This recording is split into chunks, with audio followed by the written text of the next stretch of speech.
And he is before all things, and in him all things hold together. Verse 18, he is head of the body, the church. He is the beginning, the firstborn from the dead, that in everything he might be preeminent.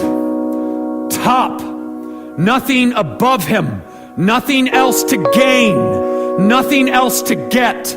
The goal, the end, what it's all about is Jesus. Look at me. I'm going to try to combat something as best as I can here. Look at me.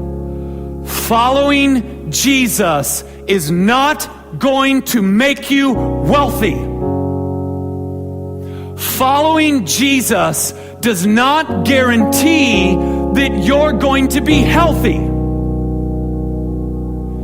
The message of Scripture and the gospel of Christ is not that in following him everything goes right, but that he is enough no matter what happens. That's the message of the gospel. Not that everything's going to be okay. And it's maddening to me that the prosperity gospel is so unbelievably popular among people who then have to completely disregard Scripture as well as Christian history. Every apostle in the Bible dies bad. I mean bad. They don't like stumble in the street and get run over by a car. They get beheaded. They get crucified upside down. They get boiled in oil. They die poor. And they're slaughtered. Spurgeon, the prince of preachers, struggles with depression his whole life and then dies. Christianity has been built and has carried through the generations on the blood of men, not on the wealth. This is an absurd idea that would make Christ not preeminent, but what he could give you. That is not Christianity. That is something entirely different. And it's heresy that would have got you burned alive 200 years ago.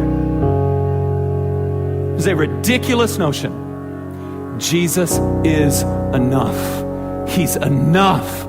He's enough. We pursue healing. Maybe we get it, maybe we don't. He's enough if we don't.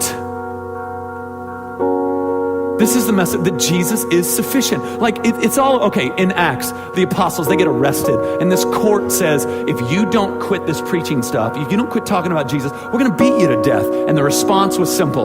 Do what you think is right. As for us, we cannot help but speaking about what we have seen and heard. And they beat the mess out of them and released them. And they did what?